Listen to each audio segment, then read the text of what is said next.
Does it ever feel like you've done a pretty good job of saving and then it all just seems to suddenly disappear? Or maybe you have a pretty good job, but you still feel like you're living paycheck to paycheck. If so, you're not alone. There's a lot of people that feel that way. And unfortunately, there's a few key habits that you might be doing that might be keeping you in that situation. If you're new to the channel, welcome. My name is Tyler Warlow, and I make videos on subjects I wish someone had taught me when I was younger. And in today's video, I'm going to be covering 5 habits that keep you broke.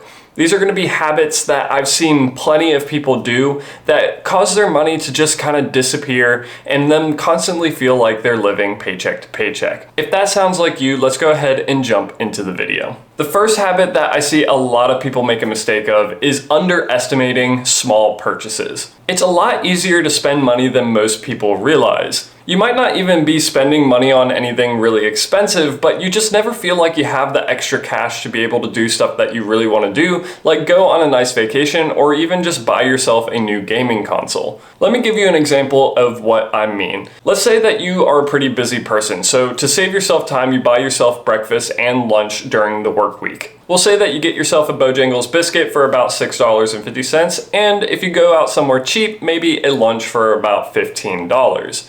This ends up in you spending about $21.50 per day.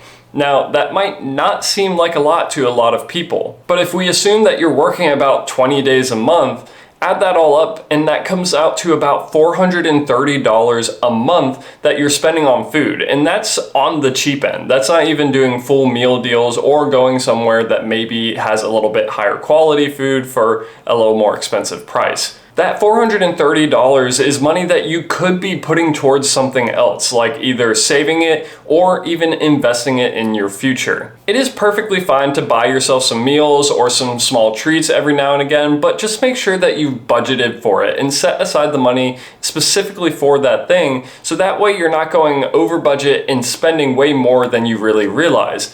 It's really easy for those small purchases that don't really seem like a lot to add up when you do them consistently and repeatedly. The next habit that I see a lot of people do that ends up getting them into this just hard to break cycle of never having enough money is not saving an emergency fund. And I know that can seem hard to do, especially when you feel like you already don't have enough money. But did you know that nearly a quarter of all Americans have no emergency fund?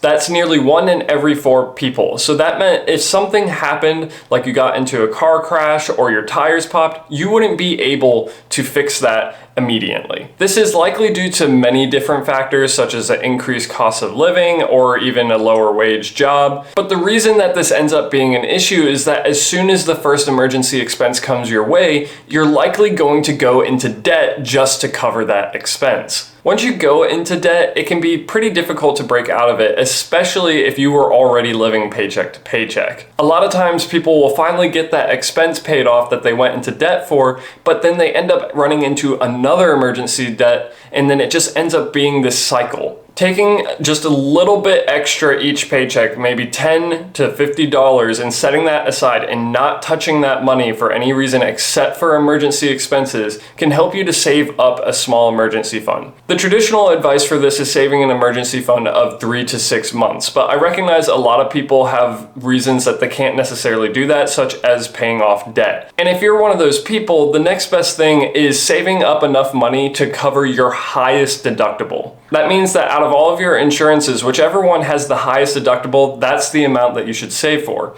And the reason that is because at least you know you have yourself covered up to that amount, and then from that point on, your insurance will take over and pay the rest of your expenses. Having an emergency fund allows you to handle life's emergencies while minimizing their impact on your day-to-day life. For example, if you got into a car wreck or had a tire pop and you didn't have an emergency fund, you'd be left stranded without your car, which would be difficult to get to work.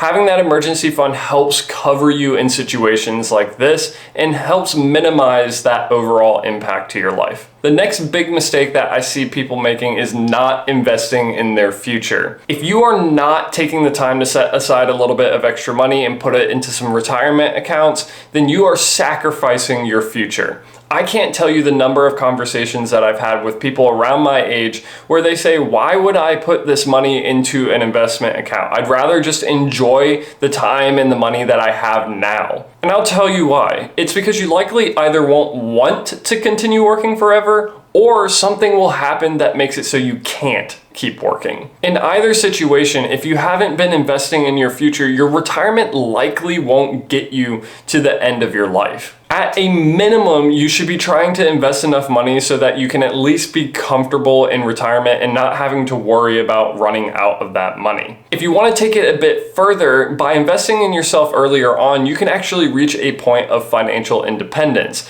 And this is great because it affords you a level of flexibility in life that, frankly, a lot of people just don't have. This gives you the option to do what you want to do with your time, money, and energy. You are no longer dependent on your employer to cover your living expenses. This could look like retiring early, finding a job that you enjoy more, or simply just cutting back on your hours. The earlier that you start investing, the easier it is to be at that point where you have enough saved for your retirement.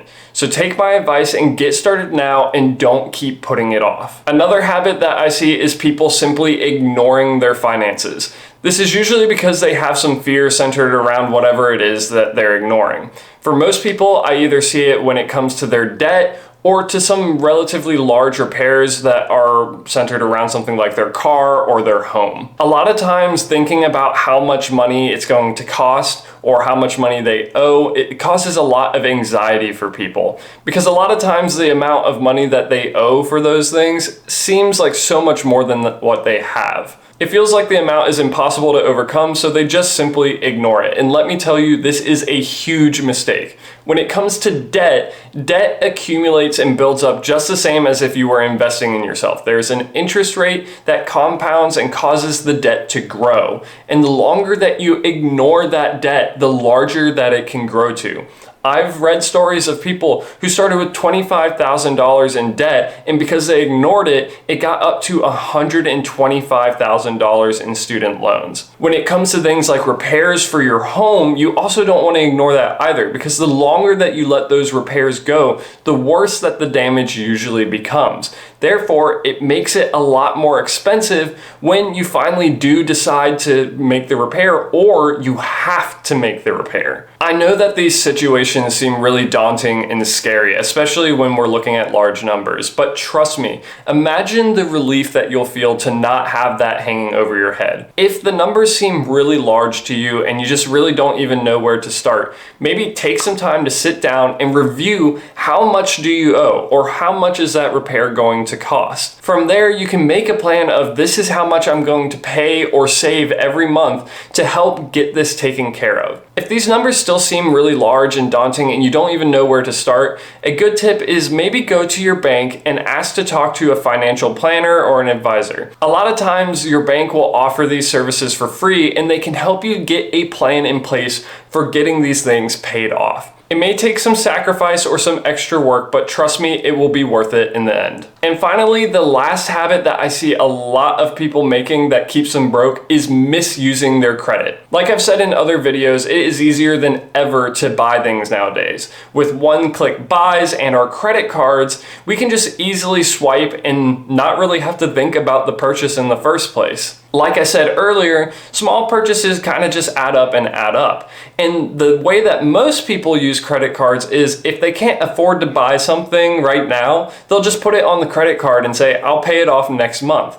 But the thing that I've seen time and time again is that they just build up the balance larger and larger until they've maxed out the credit card. They just continue paying off the minimum balance, which, by the way, like I said earlier, takes forever to pay off because of the interest rates on these cards.